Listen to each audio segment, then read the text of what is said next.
All right. A very good evening to you all. This is the fourth session of the day. Despite a very minor hiccup at the initial stage, we apologize again for that transmitter hiccup.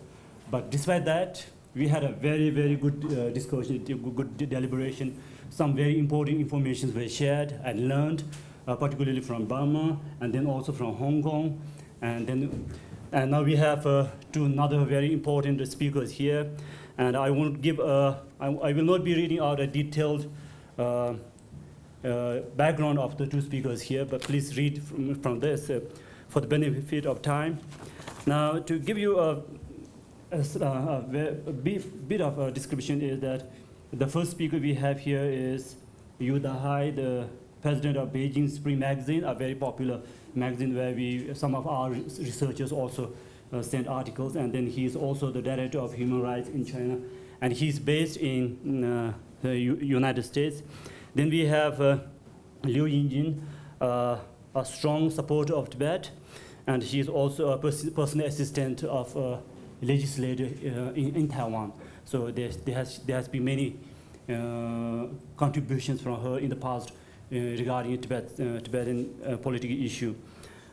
Yu Dahai's topic is loosely, it's a very loose topic that he hasn't yet fully kind of determined, but what he has said to me is future of Tibet and China. That's his topic.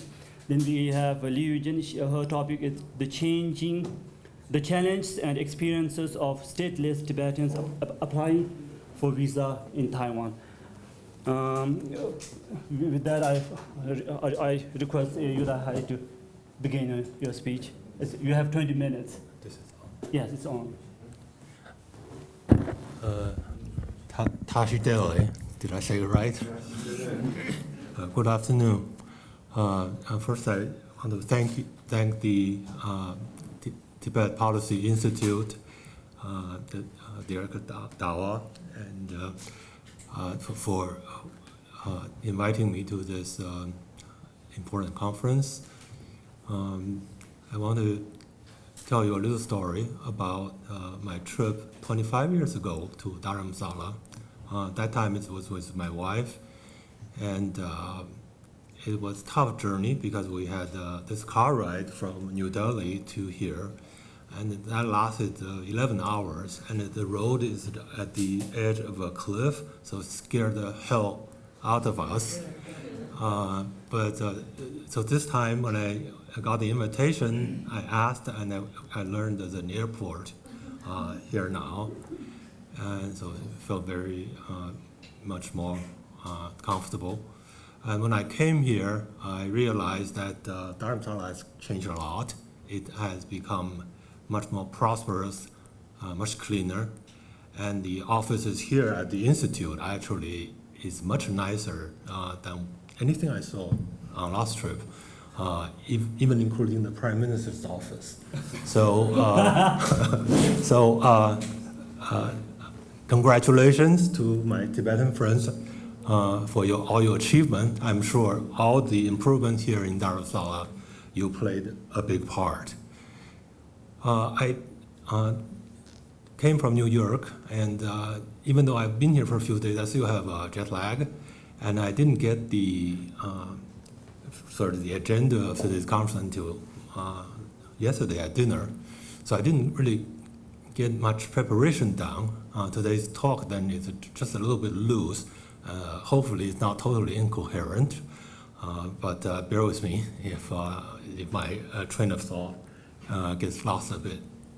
But what I want to begin with, just to talk about what China experienced since the, let's say, 1970s, and mingle that with my personal experience. I'm a very lucky person. Why? Because Mao Zedong, the dictator of the Communist Party, who after ruling China for 27 years died in 1976. He really ruined China.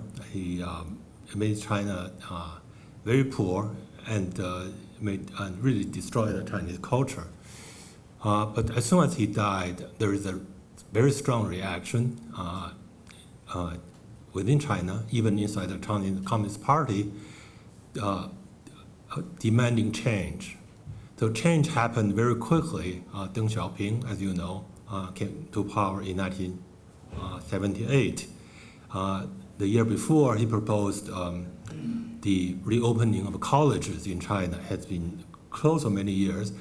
Later on, even though it was opened, it was not based on academics. It's more like if you follow Chairman Mao, you could go ahead, get ahead. So just a year, he decided to reopen the college entrance exams. I was, at high school, ready to go to college. So I was among the first to be able to go to college after about a dozen years. That's why I say I'm lucky. So I studied physics. Then when I was about to graduate, there's this Chinese-American Nobel Prize winner in physics who started this program for students in China to go to America to study, to earn PhD programs. So I took the exam, I passed it. So as soon as I graduated from Beijing University in 1982, I came to the United States. How lucky is that, right? But because I was so lucky, I felt I owed my country, my people, the best I can offer. So the plan was to go back to China after my study in the United States. However, in the 1980s, some of you probably know, there were quite a few reactions against Deng Xiaoping's reform policies. There were multiple political campaigns against intellectuals, against reform-minded party leaders. So I got very upset. And then, of course, came the big one in 1989, when millions of Chinese went on the street demanding political and economic reforms. And as you all know, that democracy movement ended in the June 4th massacre of 1989. So at that point, I decided the best way I can help my country and the people is not to go back to China, but to expose the fallacies of communism, the cruelty of the Chinese Communist Party, and to help promote democracy from outside of China. So I took part in pro-democracy activities, got myself elected to be the president of the 中国民联, the Chinese Alliance for Democracy, in 1991, when I was only 30 years old. Now I'm 63, so it's more than half a life ago. And then 1993, I co-founded Beijing Spring Magazine with two of my friends, Hu Ping and Xue Wei. Some of you may know them, especially Xue Wei, because both of them visited Dharamsala, and Xue Wei was here maybe 6-7 times, something like that. And he also organized quite a few groups to come visit Dharamsala. Beijing Spring, of course, the main goal was to promote democracy in China, but it also published very many articles about the issue of Tibet. And I can proudly say Beijing Spring, ever since it was founded, has been a loyal friend of the Tibetan people. So that's really the early part of my life story and the part of what happened in China. But after 1989, although there was this massacre that seemingly suppressed the pro-democracy movement, it actually also made China change in a direction unthinkable before. Why? Because even though the Chinese Communist Party sort of weathered this crisis, it knew it had to change the foundation of its rule. So the early 1990s, it relaxed control over the economy. So China sort of transitioned from a tightly controlled planned economy to a market economy. Over the next two decades, maybe a little longer, the Chinese economy really grew very fast, faster than pretty much any country in the world. And that really made the Chinese Communist Party somewhat popular. It was never really popular, but when people got rich, they're content, right? They don't want to go on the streets and do anything like that. But what we see now is a very different China, because Deng Xiaoping wanted economic growth to be the central task of the party. He even promoted limited political reforms. For example, he imposed term limit for the president and prime minister of China. But all this was swept aside by Xi Jinping, who is quite a character. We can talk about his psychology later on. But that means that China, for the past decade, for the past few years at least, is going backward dramatically. Okay. Of course, if you do something that big, you generate opposition, right? But Xi Jinping is determined to prevent any opposition from even materializing. And therefore, nowadays, the Chinese media, the online community is really very tightly controlled, incredible. I hear a lot of stories about this. For example, a few years ago, on those chat groups, the Chinese can talk about social issues, local issues, sometimes even slightly political issues. But nowadays, you go to these chat groups, you see very few postings because people are so afraid. If they say something, even unknowingly, that the party doesn't like, you could get into real trouble. Of course, this doesn't mean Xi Jinping is popular. There's no opposition, but he is very unpopular, both in the Chinese society at large and inside the Communist Party. And therefore, I think there is a chance that even though he is very determined to be the president for life, and if that happens, he can still have 15, 20 years. My goodness, that's going to be a real tragedy for China and maybe for the world. But he may not be able to realize that dream of his. Maybe someday he will be toppled by internal opposition or by massive demonstrations. Probably not by armed struggle as what's happening in Burma, but being toppled is quite a distinct possibility for Xi Jinping. But if that happens, that doesn't really quite solve the problem, because the Chinese people have been brainwashed really for generations, but especially for the past 10 years.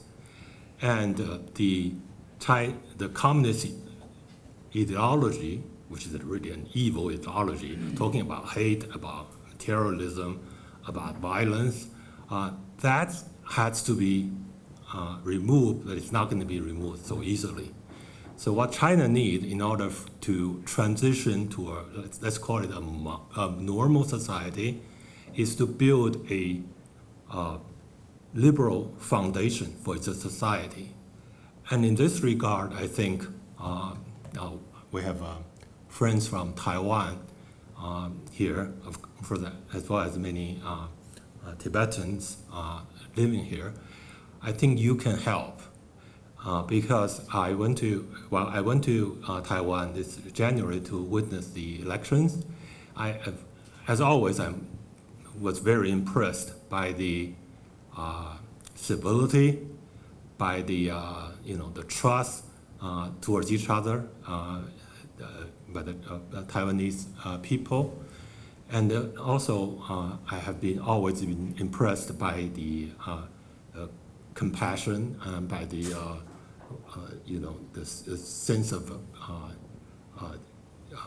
seriousness, sincerity shown by the Tibetan people, and especially by the leader of the Tibetan people, His Holiness the Dalai Lama. So I'm hopeful that if China, the communist regime does collapse, then China can learn from the Taiwanese and the Tibetans and end up building a really good society.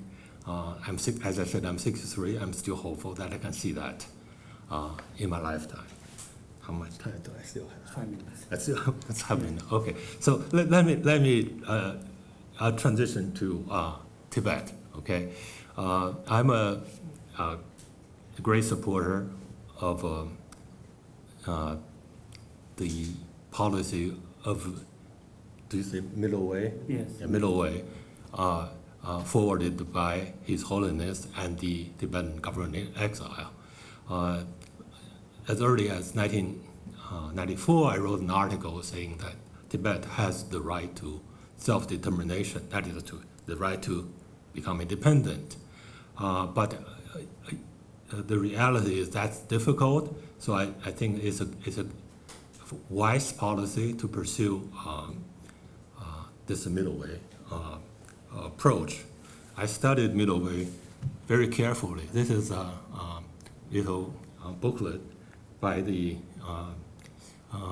Tibetan government in exile. It's called 中间道路的本质历程及其成果, the nature, history, and result of the middle way.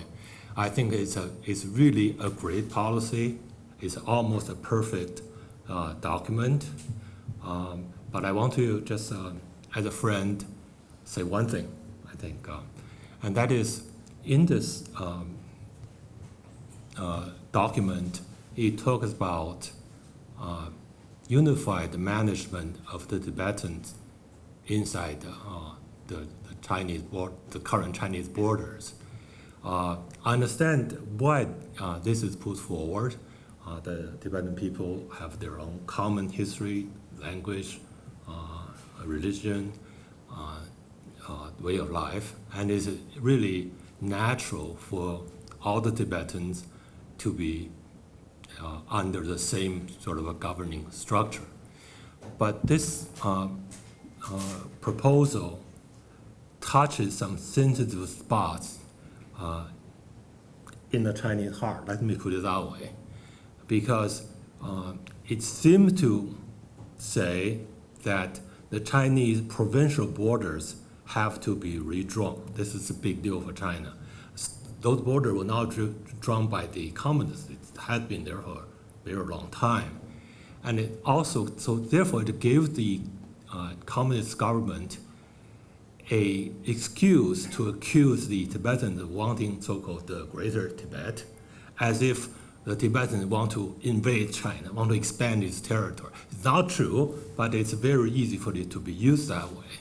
So I would think it might be better. This is just a little friendly suggestion that this be de-emphasized in the future if the Tibetan government in exile has opportunity to conduct dialogues with the mainland government again, and possibly even to remove it if necessary. That way, and this is not just my opinion, there are many other pro-democracy activists, intellectuals from China, who feel that this is an unnecessary stumbling block in discussions between the Tibetans and the Chinese government. I think that my time is up. Yes. So, okay. Thank you very much. Thank you very much, Yu Dahai. Of course, we had the question answer will come later, but just something quick. I just would like to inject something here. That when you said the middle way approach that you read very carefully, that it's almost perfect, which means it's not perfect. And you also highlighted the sensitive spot that it touches the Chinese. I think maybe that's it's not that the information is incorrect in the book. It's just that the Chinese general population does not have a correct understanding of the history. because when you look at the map of Tibet, it has been incorporated into different Chinese provinces. And as the Chinese occupation came, one from north, another one from south, another one from the east, as they were marching in, as the People's Liberation Army marching in, as they were occupying, they incorporated that part into different portions, which is very clear because the Dechen in Yunnan, I think it was one of the earliest region to be incorporated into Yunnan of the Tibet area. Then as they moved into Kanzi, it was incorporated into Switzerland in 1955 or something. Then the Kensu party in Kensu, as they were marching from north, was again incorporated. So all of them have different timeline of the incorporation into different Chinese provinces, which means the history of that border started only around 1950s after the communist, after the People's Liberation Army, formation of People's Liberation Army. With that, of course, there will be other questions coming up later, but I ask Liu Yinjun to begin your presentation. And here we have this pointer. We need one. Here, middle one. And the next you can go from side. Hi, I'm Yinjun Liu, and I have a Tibetan name is Shera Samo, and I will present in Mandarin, and Danzan Lau will translate for me. 我今天要来跟大家介绍的是那个，就是台湾的无国籍藏人来台湾的一些签证的事情。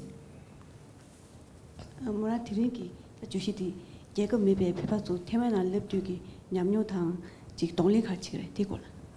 一开始我想跟大家介绍一下我们的背景，就是那个我自己是大学的时候就曾经参与那个西藏，就是支持西藏的一些学生的团体。那我后来也有加入台湾相关西藏的社团。那我现在是在立法院工作，我是那个洪胜汉立委的助理。 뭐라 톨롭가 수 페드기 잡적으로 루틴 두냠도 제티지라 페드 잡주 쳐바다 조미 톱단기 저배 나라쇼 단다 다 태면 최저기 홍성한신 최저기 투미 지어리 그랑기다 레러르샤 那我们办公室有一部分很重要的工作，就是在协助推动西藏支持西藏的工作，然后以及能够推动一些台湾跟西藏友好的一些行动，包括说我们知道藏人在台湾其实面临了很多的，不管是生活啊还是签证上的问题。那我们在台湾有那个达赖喇嘛宗教基金会，那我们办公室也是有在协助，就是跟基金会这边的合作。比如说，我们也有协助培训一些西藏的，就是 VOT 的主播来台湾学习如何播报新闻，然后培训完之后就可以回到藏人行政中央这边做一些新闻播报的工作。那我们也有参与一些像是西藏民主日啊，还有西藏抗暴日的一些运动。 안다 코로나 쪽이 레공한기 내가 다 계신 분 직디 다 태어난 표기 표준티 봐 비제다다 표다 태어난기 봐서 지금 컨디션 내가 빼가래 다티 냠도 용야 타바도 태어난 예배 배바주 초와탕 지 장미 지 안다 태어난 전주당 좋아 제제 내가 좀 냠도 빼고였어 코로나 쪽이 내가 난 팅을라 안다 표면 주쪽에 지리 레공기 자게서 요새만에 关注给少个爸爸6周前的出生就下听这个表达2万5千。那我今天要讲的就是那个我们近期的一个比较主要的有成功案例啊，那也来跟大家分享。虽然这个成功其实不是那么的巨大，那可是我觉得这是我们这个现阶段的一个成果，来跟大家报告。들이 해야 되다. 저도 통일나 그런 쪽이 총재다 카르토바다 단대바서 그런 쪽이 내가 딕스 제도에서 되게 골라 거도 정했어. 那接下来我要介绍的是有关那个藏人在台湾遇到的签证的问题。那这个可能在场的藏人朋友们都很了解这方面遇到的一些困境。那我就先跟我们的缅甸的朋友、还有香港的朋友、还有中国的朋友来大概简单的介绍一下那个西藏签证现在遇到的问题。 법에서 태어난 주디기다 동제 의사라야 대강의 친구 좋아했다 배바주기 뒤달라 숨도 치고 열했으니 라고도 그런 게 나다 메마다 디 공공코도라 되도 통도나라 디고라 지금 우리 중에서 之所以那个藏人会来台湾会遇到一些签证问题，其实是因为那个我们就是藏人朋友持有的那个护照其实是那个 IC 旅行证，就是它是一个旅行的证件。那如果他是持有那个 IC 的旅行证的话，那他来台湾的目的只有几个就很受限制，包括说他能够来台湾探亲，就是看家人，或是来台湾结婚，或是来台湾短期的开会啊，或是像喇嘛来台湾弘法，就只有这些人可以来。那另外达赖喇嘛基金会这边有外交部给他的15个名额，那这15个名额就是比较弹性的可以使用。那这15个名额大部分都是提供藏人来台湾学习中文的这些人。배바 태완 친구 가서가 주기한테 잡주 치디 라기디 ST 집에 갈래 방못 채워서 배바서 태완 줘야가 난던데 소스 분자 토야 줘야다 창사지야 되도 통도나라 태완나라다 내가 가서 손도 손에를 진짜 줘야 일하고도 벽이 저든서 태완나라 취배가 줘야 디 등티마자 디한다 태완 tun주다 줘야겠다 섬이 주행하지 대팅을 된다 줘야 那目前藏人因为持那个印度 IC 的旅行证件，所以我们就没有办法来台湾就读有学位的这种学籍，没有办法以就学为目的进来台湾，然后也没有办法用就业为理由来台湾工作。那这些我们都知道说，这其实跟其他国家来比，大家其实都很难想象，就是说到台湾其实它限制非常的多，而且到目前为止，藏人除非你是跟台湾人结婚，不然其实我们用的都是短暂的那种停留签证，而不是可以超过180天的居留签证。他什么这样的，滴这一场讲啊，录出做加个那录中切，台湾来的透露起来的新旧的，不然直接啊给苦个面都是，他话都两个些台湾有嘛的，怕做多也忙些抢着解对第二趟，你们家的解决来，啥子呀？对的，咖喱烤，那当咖喱烤不就？那这些问题其实我们也是觉得这个非常的不合理啦，就是台湾跟西藏的关系这么友好，那可是我们在签证的问题上面还有这么多的限制，其实我们是觉得这其实对藏人来说其实不是很友善。但是它主要的问题就是卡在说我们的外交部他们对于说持有的是IC 旅行文件的这件事情上，他们一直没有办法有一个方法来突破。因为如果他的外交部给我们的理由是说，如果他开放给西藏流亡藏人持 IC 可以来台湾居留的话，那他势必就得要开放给比如说像是巴勒斯坦人啊，或是其他的无国籍人，他也一样的要开放。那他们觉得这个这样子的开放，他们觉得有点太就是放得太开了，会有点担心。그러게 내단티 장팀에 받아 참고매 받친 것은 지구에서 대면다 표현나 저야 보여리네 내단 팀지 유도 티티티 가박 투었으나 관적이 치리레 공기 간저 ICT한테 잡주 치리 라기티기 다 딜러 컨디션이 틀렸든지 배워서 파 줘야기 탑란 야부지 돈이요 말했어. 근데 그러나도 저는 디시 갈게였으나 계속 배워서게 IC를 잡이나 다 박스단다 지금 여기 정말 제가 배웠다. 그러나도 진짜게 다 지시적으로 그래. 那对于这个问题，我们觉得也不是说很快就可以解决的，但是我们有心想要解决这件事情，所以我们就想说，我们可以用分阶段的方式来解决。那我今天要讲的就是宗教的这个部分，喇嘛来台湾弘法的这个部分，我们希望它是可以在第一阶段优先来改变的部分。그러게 내 돈이 람상 세토야 지다 진짜 말이 이내 관주 심쇼 침보였어. 관주기 퇴트 림버더다 내 림버 chen 내주 타주지하라 배선지 하바도 탄데급소 관주기 다 벽 쳐준소 태면나라 최샤가 줘야 되고라 쇼대기였어. 会有这个契机，其实也是因为我们办公室这边其实会接到很多的台湾这边的佛教中心的一些陈情。那他们的陈情都是说，他们觉得上师来台湾，这些喇嘛们来台湾的时间太短了，常常要进进出出，这对他们来说非常的不方便，所以他们就有来跟我们有好几个中心来跟我们办公室说，是不是可以延长这个喇嘛在台湾的停留的时间。 그런저한테 저게 딜레탄다 토가치아디 관주한테 조사 투미티기 레칸라 태양기 디 표준한테기 석바망부 최저망부 지기기 미주도 용기도 관저 라마다 전도 태양을 용야 퇴조디 통차샤 컨디션 퇴조디 정당을 배 고도님만 막 지야 대쇼문도 아티 딘저기 제단데 관저디라 도가체 바이스 那我们那个时候是觉得它是一个很好的契机，就是说以往在台湾的佛教徒的特性都是不愿意站出来，不愿意开记者会啊，或是公开曝光。台湾的藏传佛教徒大部分都很低调，所以这次他们会愿意站出来，其实对我们来说也觉得这是在政治上一个很大的支持。那所以我们就有跟这些藏传佛教的佛教中心，然后西藏的喇嘛团体，像台湾有那个藏学会，然后跟我们办公室立法委员的合作，这样我们觉得这是一个很难得的机会，他们愿意站出来。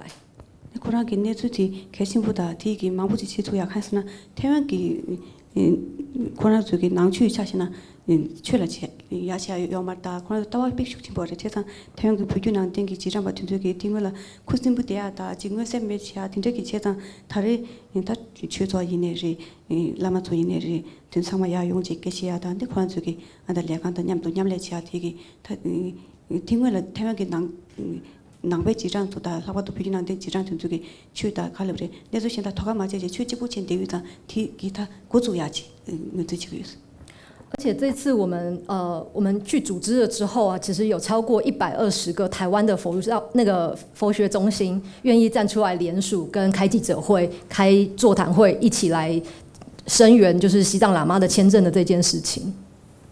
단이 뒤도 태양기 최저 자단 휴스기 냠도 민고야 당 사고에서 저가 손도 소야기 장매 이념 휴야 붙이도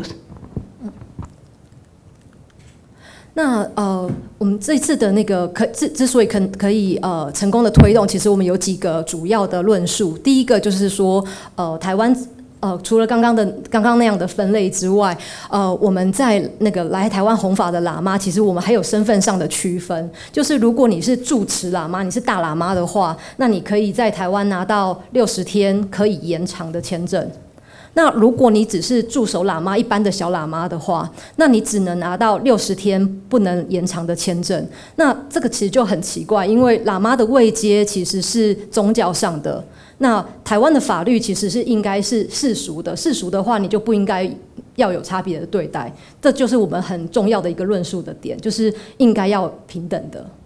네, 주변에 둘라 관쪽에 뒤가라 예제지식도스 안다디 라마 토아딘데다 캠보다 라마 토아토이나 니마 조주 네사 옆디 여바단들 타바규마당 지기 레로딘데 이번에 니마 조주네 자 미조딘데 지기 예지유상 프랑스기다 셰프스기 거네 때베나디 인지다 장대면 바체 프랑스 딘데지 체심제 지기 레고비고유스 那我们还有另外一个论述的重点，就是钱，就是信徒的钱的这件事情，台湾信徒的钱的这个部分，我们就论述是说，这件事情如果我们一直要喇嘛们这样子经常的进进出出台湾，其实这是很大的金钱上的浪费。比如说，如果是一个小型的佛教中心的话，他一年至少就要花40万在这些喇嘛的进出台湾的这个事情上。那大型的这些佛学中心，他一年就要花80万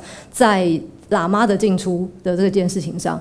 所以在台湾有一句话叫做“穷人不能信藏传佛教”。因为你穷，你如果不有钱，你哪来能够有这么多的钱可以让这些藏传佛教喇嘛进出？对，就是我们光是邀请喇嘛来台湾的这件事情上，就是需要花费这么多的金额在上面。그런데 직 재심스 가서나 태양기 비교난데 지장 같은 데 배샤 출랐던 것도 가서나 라마서 야마 망부 주고 태원에 통제 말아제 망부 지우제도 콘쪽에 다 주슈트네 지장 받고 주고 배샤 출랐던 것도 라바도 주도 통어 전주 로직을 태원 고무 70주들이 출라친 주도 제전도直接就 출라친 디 태원나 시에서 비교난데 배샤 미조회는 비교난데 대야 요마레스 칸스나 라마스도 야마 조주치라 태마 충도네 조주치발라 배샤 티바티 땅고 장코나 저기 티지야 충도지도 티지 키니 야 시바이스 所以这次那个佛教中心的论述就是说，政府应该要帮助人民去拥有他的宗教生活嘛？那怎么还会用这么麻烦的这样子很频繁的进出来增加台湾信徒的麻烦？这样，那这个其实是一个很重要的论述，就是造成台湾信徒的麻烦。师兄给在台湾给民众最缺少起的，所以给缺的起的，缺错的主要的了，也不就这个人，所以呢，台湾兄给他的其他这个这个，他缺少做特别没不他别下出来，当家的了，的亚国民族突然听着这些这些也是会有的。那另外一个就是说，我们认为，你如果要提出，你就政府如果需要这些喇嘛们需要这样子进出，你必须要有一个理由。那这个理由是什么？外交部给我们的理由都是说，这样子进出，他们比较好做国家安全上的把关。那我们就问他说，那为什么进出可以让他们更能够把关？有没有相关的统计可以来支撑？比如说，喇嘛们在台湾的犯罪率有比较高吗？或者是说有一些违法的状况吗？其实我们那时候请外交部提出来，外交部也提不出来这一方面的数据。因为给兄弟这些科技都是呢，关注查军的是那么多，亚麻木主要当做其他的，这个底下当听这个了，才生在他等这些特别穷是，有听这些角度是，你关注个亚卡修是呢，这那么的查不这个台湾那了，卡听个车这，卡着哪里啥的提高了，这个卡着这，东西听着有别是，这少掉，听这些过了就关注这样面都是。那对于外交部他们提出来说，他们需要做国家安全的把关，当然立法委员也不能说你不用把关这件事情。我们当然还是要站在说，我们是需要一些国家安全的把关，但是进出这件事情，它真的能够做到有效的把关吗？还是它只是造成大家的困扰？那你其实也没有办法去达成这个把关的这个目的。这个底下，台湾给其实来讲给，他这个底下他做了，纯正去对外去都引了对，他除了对面真这个，那听说这个要嘛这老要嘛是，因为查军的那么做要嘛我亲对，的我那个这个底下了，这个送就他这些个，你不推要这边是。那我们后来推动的方式，就是除了刚刚的论述之外，我们还做了一些事情，比如说因为我们知道佛学中心其实大家都就是平常其实没有太多的联系啦，那大家都是各自教派的事情，那很少会有一个团结的状况。那我们这次为了要能够成功的推动，我们其实就跟120个台湾的佛学中心去沟通这些共识，就是大家要来支持这个共识。那我们也说服一些他不愿意原本很害怕不愿意站出来的这些佛学中心，我们也鼓励他站出来，所以这也是为什么我们后来能够成功的拿到120个佛学中心的联署。台湾去到他有个男的去到听为了说2个钱，他做这话西站没不钱，说2个钱的对这就是呢，他娘来西站没不这，你看这个他那个你就提个台湾呢去做家的你休息啊，娘都2个钱拖下他，你最终先点呀他。可可是你的啊，头发没觉得最，上面念修切松是。那我们还有一个手段，就是我立委质询外交部长。那我们质询的方式就是说，台湾当然我们要结交国际社会的友人。那我们要结交什么样的朋友呢？当然就是在自由跟民主的理念上跟台湾是一致的这些国际上的友人。那西藏就是我们。跟我们理念是一致的国家，那我们就是应该要在很多的措施上，比如说像签证上，应该要支持西藏，这就是我们那个时候提出来跟外交部长去希望他能够支持的。看这主要对面这个台湾的其实来讲，这些看这个北巴党的台湾把主要要不的的口前的家家当人，他的当看这些地块了看这个主要对面这个。其实来讲，给不等做了，直接切反应。那我们后来也有在举办咨询之后，我们也有举办一个座谈会，在这个座谈会上面，我们就找了法律学者，然后我们请了2位法律学者，然后还有台湾的佛教徒。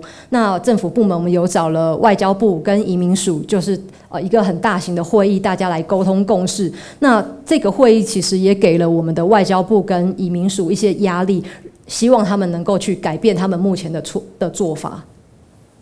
이번에도 제가 다는 냠루탄에 손도 좋아샤 손도 티나라 디르샤 손도 티표기 저준소 태면 용약이 통제가라 조주다야기 손도 좋아샤 티나라든 이 팀루리베기 개완티데 니즈게 당된 태면기 비낭den기 지장바 치즈레 공기다 안단 이 메시지 분야기 안단 레간티 미프 티콜라 그런저기 라바도 치즈레 공다 메시지 랭냐기 레공딜라 뉴슈디데 제토샤 那个时间，我们当初推动那个时间，其实很接近总统的选举。那个时候，藏传佛教的中心其实他们也提出说，他们希望能够开一个联合的记者会。那这个其实也是给台湾的政治各个政党一些压力，然后让他们能够去支持这个西藏签证能够给予藏人比较长的签证。 관저기 손도 좋아지도 디거 사고 세자베 베체샤 디거수 태양기 위도 지무도 하다니 디거수 키사 디게 태양기 슝데도 누슈 지부 체제 디 통진디 장토야게 디기 뉴버트샤 那后来我们也就又拜访了非常多次外交部长，然后也跟部会开了来来回回非常多次的协调会，沟通到底要给多长的时间。那这样一来一回，我们后来也有成功了，让这个签证能够延长。 디지라 관저기 시슬랭강기 갈륜다 틱틱망부도 관저 레가 된돌라 손도 망부 체제 디 안다 통진도 하장하게 리시고조디 뉴버트제 장샤 那这个是当时记者会的照片。 디디기 사쿠 현저급기 손도리 뭐랑 러야게 한다 이데죠 조사 투미도 디 뭐랑 간다 디 조사 투미를 뭐랑 딜레러를 홍선 한스 那这个是我们就是有邀请学者跟政府部门的那个座谈会的照片。 디양다 개완테도 다 이시숑기 레미틴주기 냠루제 손도 저디거서 对，那我们后来的成果就是说，只要喇嘛就是他来台湾3次以上，那没有不良的记录，就是没有违法的状况的话，那他就可以拿到60天可以延长的签证，也就是说，他至少可以在台湾待180天。 그런 저기 담에 주제도 가르쳤으나 태원을 태모 수무 용 차져지라 증계기 낭이다 저기 도교 이제 매바이나 능기 니마 주주 유저디 갈라 니마 주주 내가 제제 니마 자도 제주 대적백이 다 준비 되셔 那这个也代表说，这些喇嘛原本他需要2个月就出去一次再进来，现在1年只需要出去1次或2次就可以了。 딩글라 저준소 달라마소 태원한 친구는 다완이네 마치로 테마직 퇴국도 따탄데급수 로치로 테마직 니레 퇴모가기 내다자 那这个改变它是不分驻守喇嘛或者是大喇嘛，就是只要你是藏传佛教喇嘛都一体适用的。 디타 캠프다 두고들려야다 이메메바 이렇게난데 잡아뛰면에 참말라 지기 칼럽제 도단 자냐미바 那接下来我们这是我们这一阶段的成果啦。那我们接下来也希望说能够推动一些，比如说来台湾学习就学的签证这个部分，因为我们认为说，台湾其实是学习中文啊，或者是亚洲这边学术交流的一个很重要的一个国家。那我们也希望说能够有更多的西藏的学生能够来台湾这边学习。但是现在因为签证的问题，西藏的学生没有办法来台湾学习，我们觉得是非常可惜的事情。 단대 주제 타고나도 단대기 단대 파도 제조 주제에서 마음 원래 그런 적이 다 내가 치에서 바티 베베기 루투투 태어나 로준 치아다 지기 딘데콜라 디지기스 제이장야다 로준 무디치아 디 태원디다 제이장 사제 아버지다 유럽내 가서 이시안에 지기 릭슌톨 베리다 지기 손두탄에 지기 사제 야부 인자 다 그런 적 마음 원래 베베기 풍망다지 태어나 로준 치아 딜那这就是我们接下来下一个阶段，第2个阶段希望努力的目标。那如果大家有什么好的想法，可以帮助我们能够推动这个学生的学习签证的话，也请大家能够有一些有创意的方法提出来给我们，我们在台湾也很愿意来试试看。 Tati tandi lawyer di kwan zum ji ki ta leken da chia yi ti ko la ta pheba ki lu tu su tewa na lu jin chia da ti ko la ya zu sam tu ya bo da kan de chen chi da de zu che chi da de ya bo na kwan zu je ra su kwan zu tewa la ta ji la ti ko la shu de yi is 谢谢。 to chen na Thank you very much to both the speakers. We'll take two questions from.